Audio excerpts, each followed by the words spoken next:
Quería contarles brevemente por qué lo pusimos a este conversatorio en la trama de las políticas públicas, Estado de Infancia y Organizaciones Sociales.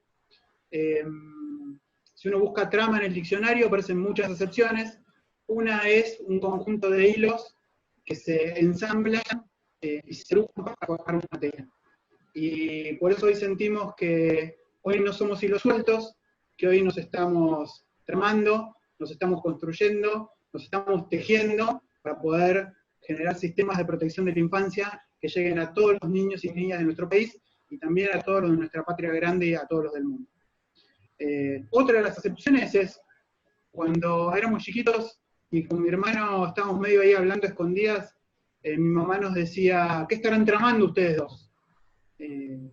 También esa cosa de algo que se hace entre algunos y que después sale a la luz cuando recién se manifiesta. Así que bueno, si esta semillita que estamos poniendo acá, que puede ser que germine en más política pública, en más inclusión para las infancias, en más protección para todos los chicos y chicas, bienvenido. Quien va a tomar la palabra en primera instancia es Nicolás Falcone. Como decíamos, él es subsecretario de Infancia de la Secretaría Nacional de Educación y Familia del Ministerio de Desarrollo Social de la Nación. Un gustazo tenerte, Nico. Te damos la palabra. En primer lugar, solo algunas cuestiones que tienen que ver con qué hacemos de la Subsecretaría de Primera Infancia. La mayoría de ustedes ya saben, nosotros tenemos las políticas de primera infancia desde el Ministerio de Desarrollo Social a través de la CENAF, que trabajamos en niños de 45 días a 4 años, y tiene que ver con todos aquellos espacios que, como ustedes saben, dan la contención, educan, forman, acompañan, trabajan con las familias y generan redes y construcción comunitaria. Usar este panorama de la primera infancia en términos de pandemia. Para comenzar, solo algunas cosas que me venían a la mente, ¿no?, cuando pensaba de qué podemos charlar. Primero todo, ¿en dónde estamos, básicamente? ¿Qué nos trae la pandemia? ¿Qué nos da todo este circuito nuevo y de contingencia? En primer lugar, nosotros charlamos un poquito con el equipo estos días, estos meses. Nos obliga a repensar todo lo que veníamos haciendo. Lo que veníamos haciendo o lo que todos venimos haciendo desde los barrios, desde el Estado, desde la comunidad.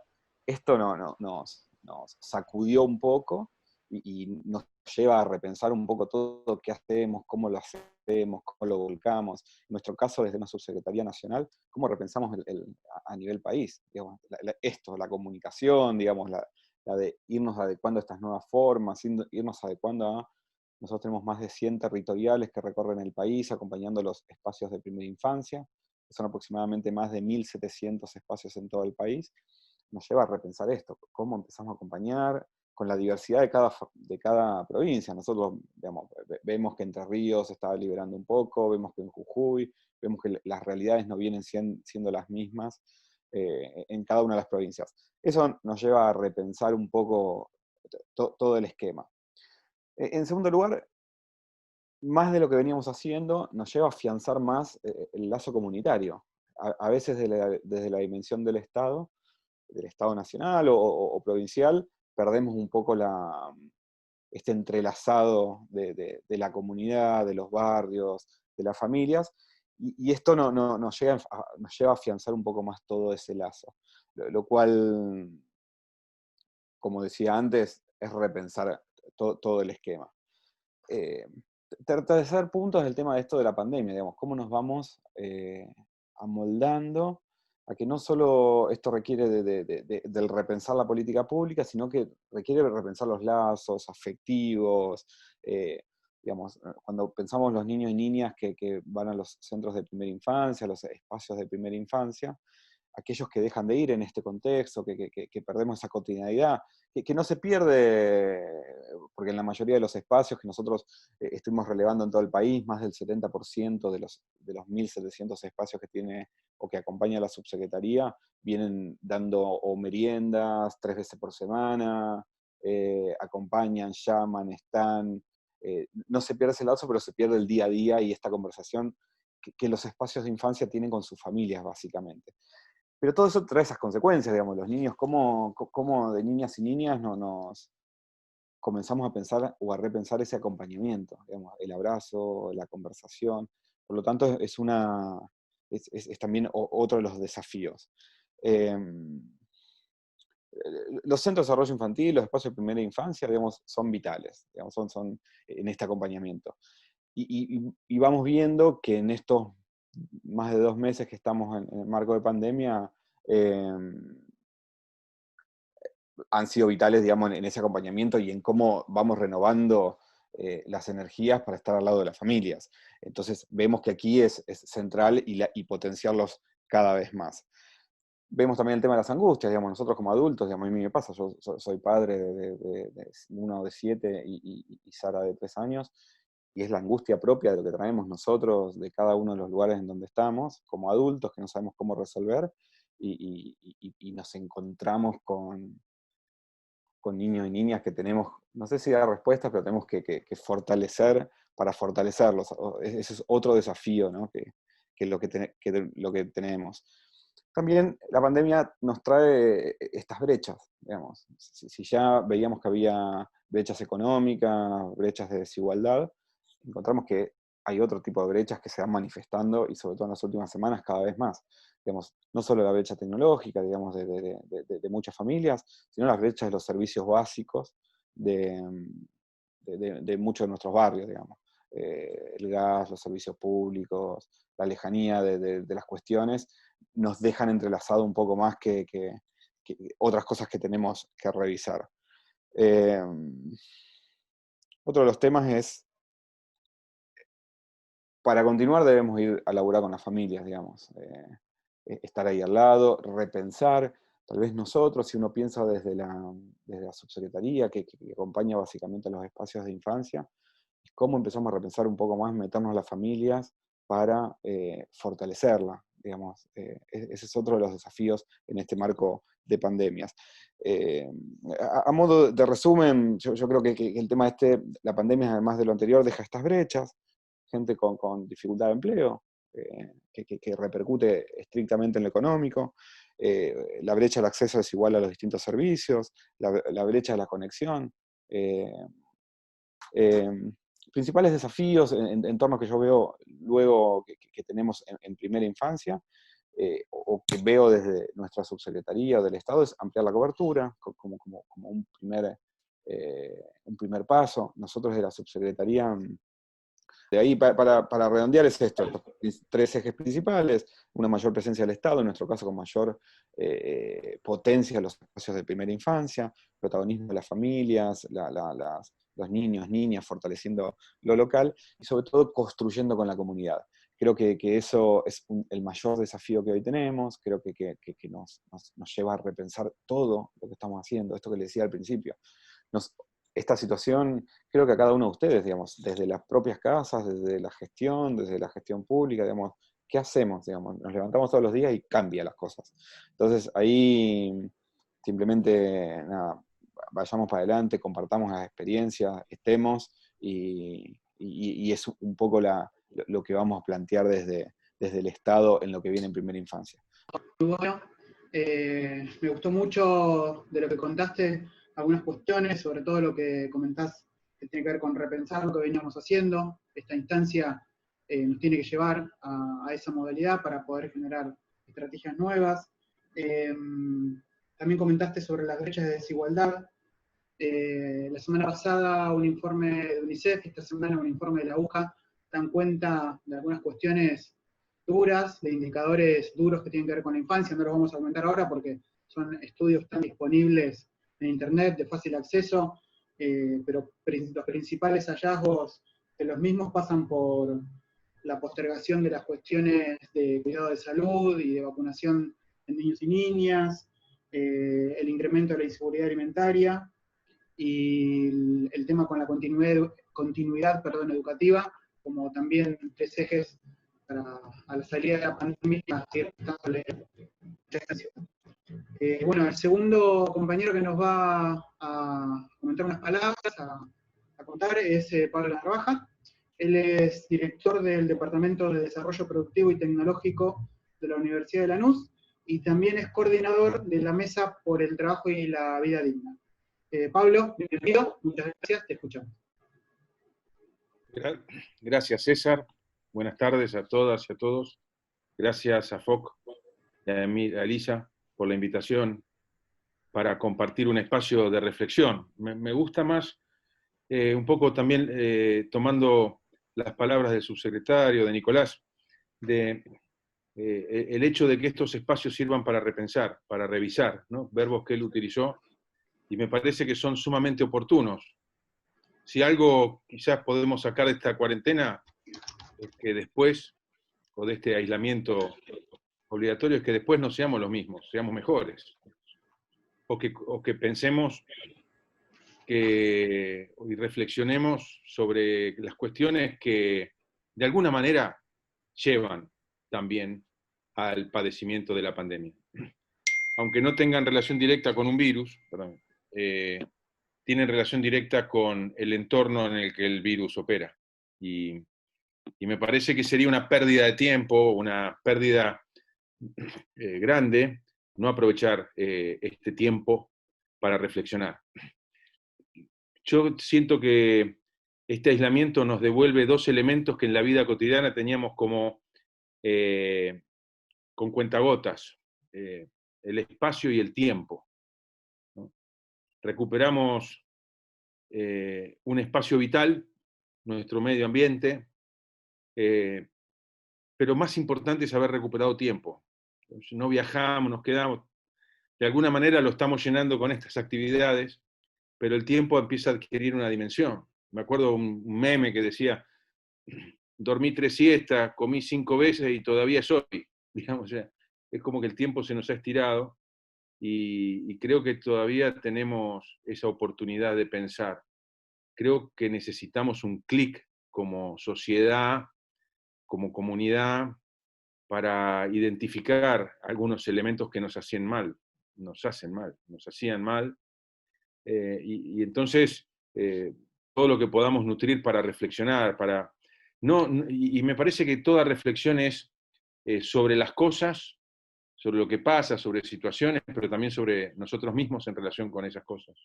De alguna manera es como una catarsis que tenemos que hacer, pero básicamente como comunidad. Por eso a mí me parecía que difícil abordar esta reflexión sobre la infancia sin tener una reflexión sobre los contextos que hacen más grave esta situación de parate del mundo, como si el mundo se hubiera frisado de golpe. Comparto lo que decía Nicolás de los 3 ejes, Estado, familia, comunidad, pero me gustaría incluso contribuir pensando o ayudando a pensar, no desde una verdad, sino desde un método que muchas veces abordamos las consecuencias como si fueran las causas o como si fueran los hechos en sí mismos. Y no vamos al paso de, bueno, ¿por qué? ¿Qué es lo que hace que esto sea hoy así? Me acuerdo que durante los procesos neoliberales, por ejemplo, el problema de la pobreza era del pobre, que no sabe autogestionar el yo, que no tiene capacidades como para ser emprendedor, armar su propio trabajo, ser un tipo exitoso, todas esas cosas esas cuestiones de un voluntarismo ingenuo y malintencionado, porque para algunos es ingenuo, para otros es malintencionado, como si no existieran condiciones que hacen posible que uno pueda desarrollar un proyecto de vida y una comunidad pueda desarrollar un proyecto de comunidad, ¿no? En relación, y que todo dependiera de la capacidad de gestionar el yo, autogestionarse. Y eso es cínico. Para algunos es manifestación de un cinismo básico. Nosotros no podemos pretender bienestar de los niños si no cambiamos las relaciones que hacen que exista la pobreza y que la pobreza sea una decisión política de algunos y que haya pobreza. Y ahí es donde digo que pensamos en las consecuencias como si fuera un hecho en sí mismo y no en las causas que producen ese fenómeno de la pobreza. A nosotros nos muestran el sueño americano, ¿no? Y todo, qué lindo, qué bien. Eso, ahí queremos llegar. Queremos tener un consumismo, acceder a consumo de cosas innecesarias, queremos estar en la vorágine del tener permanentemente, construimos nuestra identidad en base al tener, y cuando no lo tenemos nos hiere en la autoestima, nos hiere en nuestra propia autopercepción, pero termina siendo espurio. Fíjense, pensemos. Si digamos, 75% de la población mundial consumiera, tuviera acceso a la posibilidad de consumir lo que consume el norteamericano promedio, necesitaríamos 4 planetas Tierra para abastecer ese consumo. Y luego, las consecuencias ambientales serían terribles. Estaríamos tapados por la basura. Tapados por la basura. Ya. Lo cual, ese modelo de un porcentaje de 1.300 millones de personas en el mundo, sobre 7.000, esos son los que consumen la mayoría de la energía, los que tienen un capital mayor que el resto del mundo, etcétera, los que tienen seguridad, etcétera. Si todos ¿cómo se llama? Consumiéramos lo de ellos, el mundo no alcanzaría. Con lo cual, para que ellos puedan consumir lo que hace que sea un modelo, entre comillas, 5.800 millones de personas tienen que estar en la pobreza. Estos son datos del Foro Económico Mundial, también pueden ver en la Organización Internacional del Trabajo, ¿no? La cantidad de los miles de millones de personas en el mundo que están fuera de toda actividad laboral, etcétera, etcétera. Les digo, entonces, tenemos que repensar esto, siguiendo a Nicolás. Revisemos, porque esa es la causa de las consecuencias que nosotros intentamos atender, fortaleciendo el Estado, fortaleciendo la familia, fortaleciendo las comunidades. Pero si la máquina de producir pobres y la decisión de producir pobres sigue existiendo, siempre vamos a estar convirtiendo en permanente lo que debe ser excepcional, que es la ayuda social. La ayuda social, estamos de acuerdo que tiene que ser provisoria.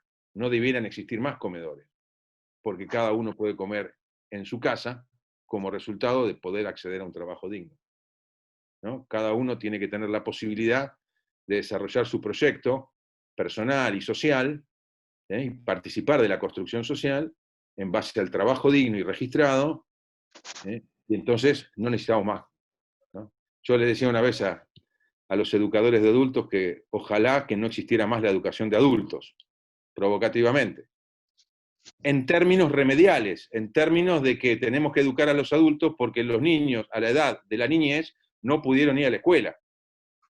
Y entonces no queremos esa educación de adultos, queremos una educación de adultos permanente, actualizada, que brinde acceso a la posibilidad de acceder, de capacitarse en nuevas tecnologías, laboralmente, o desarrollando sus iniciativas, ¿no? Pero si no, lo remedial, actuar siempre como remedial, muestra y tiene que mostrar claramente que hay una estructura que es injusta y que produce consecuencias que están marcadas por la injusticia social, ¿no? Y entonces, me parece que esa estructura impacta fuertemente sobre lo que propongo, no de modo riguroso, pero conceptual, plantear las estructuras de la niñez, ¿no? Las estructuras que sostienen, que construyen la niñez. Esas estructuras yo propongo, ustedes saben más de esto, digo, podemos dialogar después, pero digo, la familia, y esto es un foco de la política que me alegra mucho. Ahora, la familia abstracta no existe, digamos, existen familias reales, con todos los problemas que tienen que enfrentar la familia, y los niños que están en esa familia están padeciendo lo que padece su familia. O sea, por eso es muy importante todas las políticas de Estado que tiendan a fortalecer a la familia, porque es un componente central de la estructura de la niñez. Pero las consecuencias de la injusticia puede hacer que la familia no brinde, no sea un elemento de construcción de la niñez, sino que la niñez se pase de largo y que tengamos adultos de 8 años, porque tienen responsabilidad, niños que tienen las responsabilidades de adultos. Trabajar, cuidar a sus hermanos, salir a pedir, etc. No ir a la escuela, lo estamos viendo, lo vivimos. Entonces, digo, me parece que la familia es un elemento básico de la estructura de la niñez. El segundo, la escuela, todo lo que sería educación de sistema. Digo, jardines maternales, jardines de infantes, educación primaria. Digo, es un conjunto que también contribuye a la identidad de la infancia, ¿no? Todo lo que significa y lo que puede significar poder ir a la escuela. Significa ser niño, digamos, de alguna manera, no ir a la escuela es estar dentro del proceso de usurpación de la niñez. El tercer elemento que para mí estructura la niñez es el juego. El juego, la creatividad, la amistad, que se va logrando en las comunidades, en el barrio. Termino los deberes, escuela, estuve en mi casa, salgo a buscar a mis amigos y el barrio es nuestro, por lo menos en mi experiencia de niñez. Sé que lamento que mis hijos no hayan tenido esa experiencia del barrio en función de los riesgos y las acechanzas que hoy tienen los chicos para estar en la calle, lamentablemente, ¿no? Pero la amistad la asocio a la niñez. Ahora, cuando un chico a los 3 años tiene que pararse en una esquina o recorrer los trenes para poder, con el hermano de 6, para poder pedir y llevar algo a la plata, por distintas razones, aunque el padre le pegue si no lleva nada y se la gaste en alcohol, que esos son menos los casos, pero en mi experiencia eso sucede, hay casos que son así. Digo, bueno, ese chico no tiene niñez, no tiene, digamos, tiene una debilidad en la estructura familiar, tiene una debilidad en el acceso a la escolaridad, tiene una debilidad y una imposibilidad de acceder a lo que es el juego. Es muy llamativo. Me acuerdo en la villa Sarmiento, en San Miguel, ruta 202 y Sarmiento, ¿no?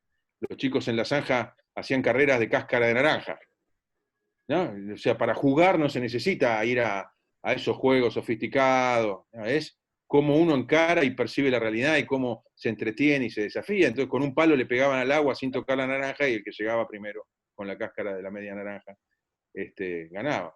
Parece que esa niñez necesita la reestructuración, digamos, a partir del Estado. Y el Estado lo veo como por debajo, como generación, como la capacidad de universalizar la cohesión social. Es decir, una potencia integradora, ¿no? Pero tenemos las dificultades de que el Estado está formateado por el modelo neoliberal. Entonces, y de nuevo, no hay coherencia a veces en distintos organismos del Estado entre lo que se necesita desde el punto de vista social y el formateo neoliberal que tiene el Estado. Entonces, me parece que repensar el Estado también es una necesidad si queremos recuperar las estructuras de la niñez en base a lo básico de una familia, que es el trabajo que permita a los niños familia, escuela y juego, digamos, ¿no? Me parece que a ese punto me gustaría llegar y dejar abierto para preguntas y debate, ¿no? Si atacamos solo las consecuencias, vamos a fracasar, digamos, vamos a tener siempre que tener estrategias de atender la pobreza y nunca vamos a resolver el problema de la pobreza. Gracias. De todos los conceptos muy interesantes que brindaste, perdón, me gustó mucho cuando hablas de la no niñez de los niños y las niñas, porque la decisión política de un Estado neoliberal es llevar la pobreza a esos sectores. La verdad que fue muy claro y contundente ese concepto. También la capacidad del Estado de estructurar la niñez si se dan determinadas condiciones. Te agradecemos mucho, Pablo. Le vamos a pedir a nuestra compañera, Carolina Lamas, Caro, que nos brinde algunas palabras. Ella es directora del Jardín Comunitario Nueva Esperanza. Así que bueno, Carolina, habilita tu micrófono y compartí con nosotros lo que quieras contar. Buenas tardes a todos. Antes que nada quiero agradecer a la Fundación y Organización Comunitaria por permitirme participar de este diálogo. Y también saludar a todos los participantes de este encuentro. Bueno, en primer lugar, en este día tan especial como es el Día de los Jardines, quiero felicitar y agradecer a cada una de mis compañeras, tanto de la red de los jardines como así también a mi equipo de trabajo, ya que son ellas el brazo, el sostén del jardín, poniendo cada una lo mejor de sí para llevar a cabo la ardua tarea como es la de educar y cuidar a nuestros niños y niñas. Ya que hoy celebramos el Día de los Jardines de Infantes en conmemoración a una mujer pionera de la educación infantil de nuestro país, a la cual surgieron muchas otras mujeres que con fuertes convicciones dejaron una huella en la historia.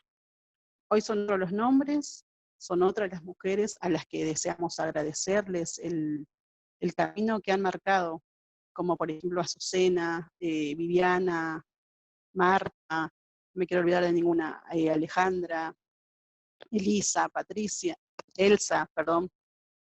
Y bueno, a una mujer que me inculcó valores únicos, a una que supo priorizar al otro antes que a sí misma, y a la que nunca olvidaremos, que es mi madre, Noemí. Todas ellas, hace muchos años, en el seno del Movimiento Popular de Mujeres, comenzaron a recorrer los barrios y a concebir proyectos para satisfacer viejas y nuevas demandas de los sectores públicos. Siempre expuestas a avatares de la vida, avatares de los procesos políticos e históricos de nuestro país. Ellas, acompañadas obviamente por muchas manos solidarias, entre ollas populares, tenderos, comenzaron a gestionar iniciativas que conformaron a los jardines maternales y a los jardines de infantes, una base para propiciar la igualdad de oportunidad desde el inicio de la vida. No fue nada fácil, ya que las biografías de cada una de las mujeres que gestionaban estos proyectos también estaban signadas por la exclusión social, económica, de género. La mayoría de ellas eran madres de los niños que concurrían a espacios, y por ello lo denominaban madres cuidadoras, la denominación esa. Que dicho sea de paso, yo también comencé mi recorrido en el jardín como una madre cuidadora, si bien ahora estoy coordinando el jardín, pero lo comencé así. Tal como registramos en la actualidad, había que organizarse para dar respuestas a la emergencia social, sobrevivir, alojar a los niños, y por sobre todo ser solidario con el otro. En este camino de luchas y conquistas de derechos para todos, transitamos recorridos de formación para completar las trayectorias escolares interrumpidas, tal vez terminar la primaria o secundaria en algunos casos, para capacitarnos, para llevar adelante la tarea de educar y de cuidar a los niños. En nuestras instituciones, el 60% de las educadoras ya poseen el título de formación del Instituto de Formación Docente, que les habilita para dicha tarea. Y el porcentaje restante de ellas se encuentra en formación o realizando tareas complementarias para garantizar el funcionamiento de las instituciones. Pero bueno, fue necesario un tiempo en el cual poder entretejer un lazo de permanencia comunitaria que permitiera la organización en pos de un proyecto colectivo, y a partir de ello gestionar articulaciones con otros organismos estatales, organizaciones de la sociedad civil, con quienes tejer un tramo suficientemente fuerte como para sostener y educar a nuestros pequeños. Más allá de las legislaciones y los cambios de paradigma sobre las infancias y los derechos, como dijo el señor Nicolás, aún persisten ciertas invisibilizaciones de los niños como sujeto de derecho, acompañadas de una suerte parecida para los que sostienen y educan. Y sabemos también que el desarrollo integral de la infancia continúa su camino de reconocimiento en las políticas públicas. Las familias solas no pueden, la escuela sola no puede, Es necesario un trabajo mancomunado de los diferentes sectores del Estado y de la sociedad en conjunto. Garantizar las condiciones para que los derechos de las infancias se materialicen. Bueno, para finalizar, nosotros creemos que el desafío sigue siendo hoy lograr el reconocimiento estatal de las prácticas educativas de gestión comunitaria y de las diversas modalidades de atención y educación primaria, las cuales contribuyen desde sus singularidades y contextos a la creación de las nuevas generaciones mediante el traspaso de legados culturales y sociales, y mediante su labor educativa, y mediante la labor educativa que aportan a una nueva construcción ciudadana. Más que nada, quise contar un poco cómo comenzó nuestro recorrido y a dónde apuntamos, justamente y haciendo referencia al nombre del jardín en el que estoy. Tenemos la esperanza de que algún día el Estado nos reconozca y para ello seguir trabajando día a día sin bajar los brazos para que eso suceda. De lo que comentabas, la verdad que me queda resonando cuando decís que a veces son invisibles los niños, y se educa como en la comunidad son niños y niñas, y digo, ¿será porque son mujeres que son invisibilizadas? ¿Será porque son luchadoras que son invisibilizadas? ¿Será porque son y somos de los barrios más postergados que son invisibilizadas? Quizás es por todo este cúmulo de cosas que no terminamos de poder hacer que se vean y que nos vean. Muchas gracias, Caro, y en nombre tuyo de todas las compañeras coordinadoras de los jardines.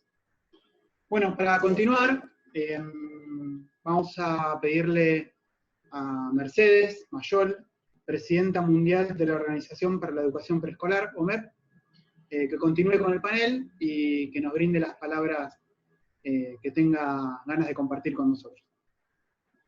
Hola, buenas tardes a todos y todas, y encantada de estar con todas ustedes y todos ustedes, agradeciendo por supuesto a la FOC por este maravilloso espacio, por estos cabildos abiertos de mayo, y yo simplemente como redondeando, necesitamos un Estado que sea capaz de trabajar de manera coordinada, intersectorial, potente en ideas y en desarrollo de un proyecto sobre la primera infancia. Necesitamos jardines maternales de infantes, escuelas infantiles, que se constituyan en verdaderos centros de protección, de educación, que garanticen seguridad alimentaria, todo el cuidado que los niños y niñas necesitan.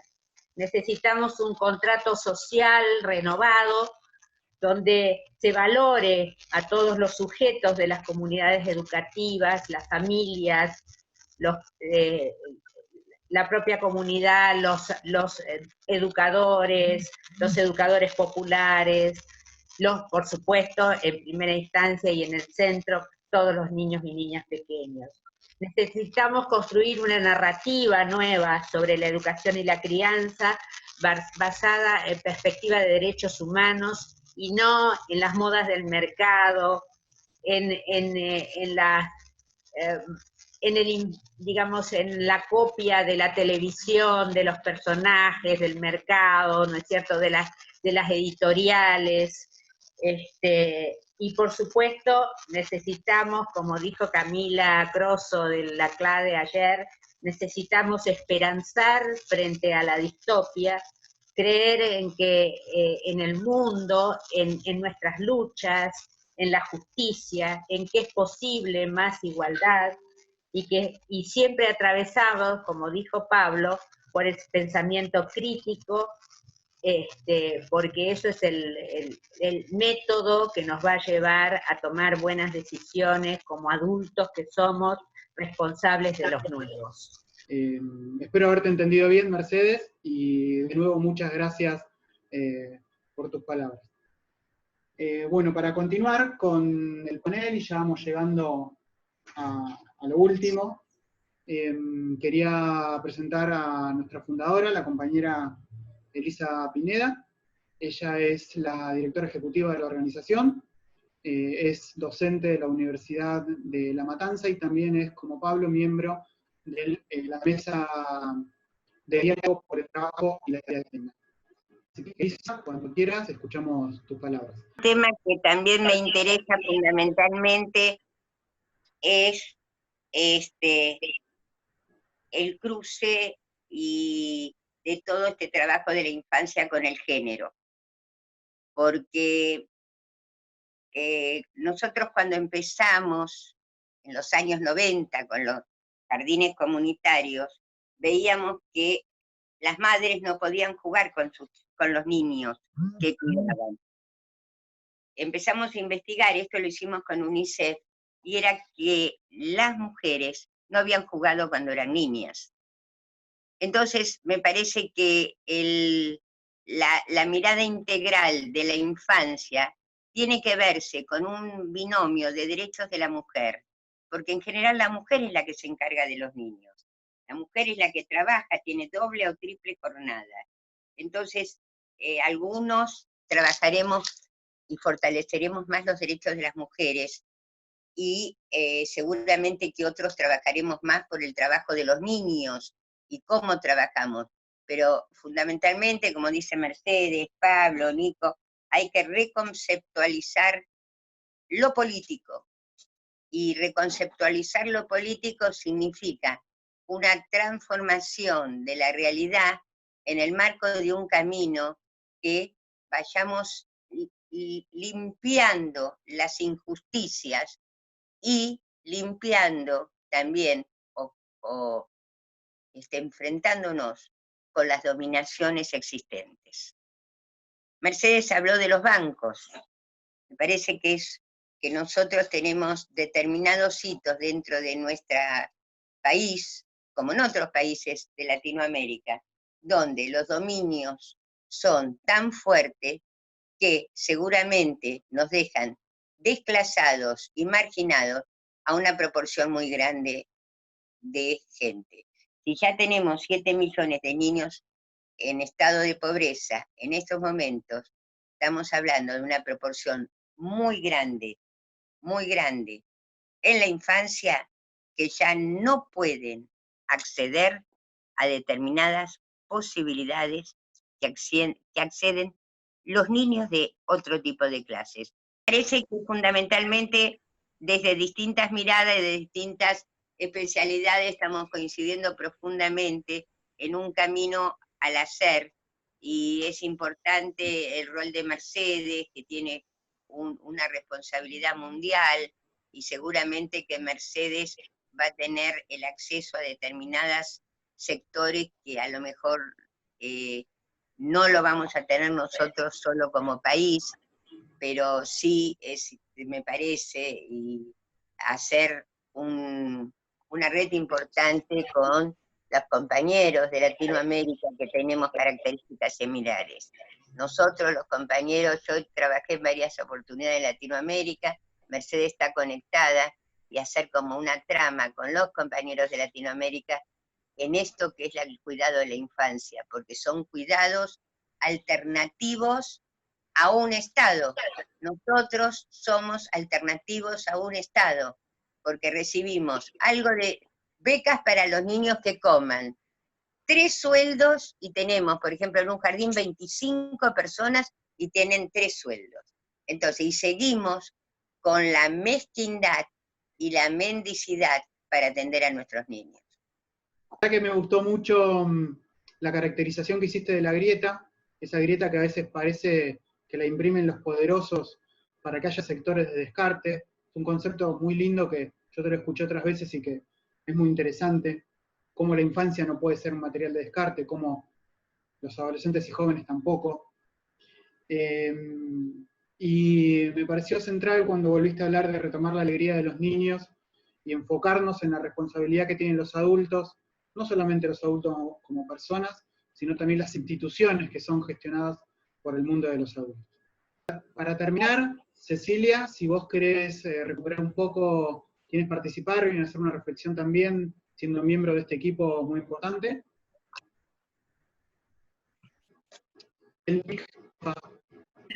La verdad es que cada uno de los panelistas creo que nos ha dejado muchas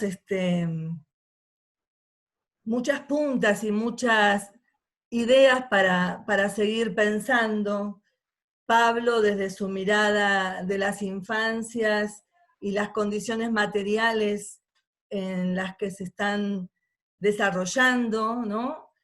Nicolás, cuál es la mirada del Estado, del Ministerio, esto de escuchar a los barrios para pensar el diseño de las políticas públicas, empezar a escuchar más a la comunidad, a las organizaciones.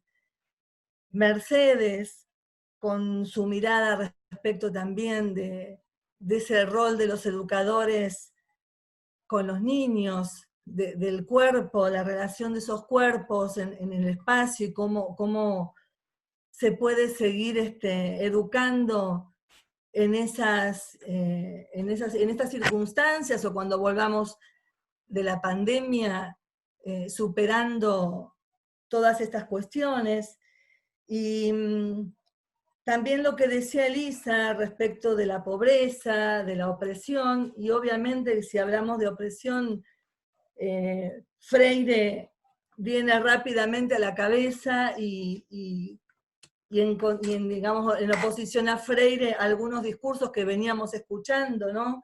Respecto de que las comunidades o las sociedades tenemos que acostumbrarnos a vivir en cierta incertidumbre, adaptarnos a lo nuevo, y Freire diciéndonos que son los mecanismos de la opresión, ¿no? Los que pretenden que las sociedades nos acostumbremos, nos adaptemos, para que eso permita mayor dominación. Entonces digo, ¿cuáles son los desafíos que tenemos las instituciones hoy?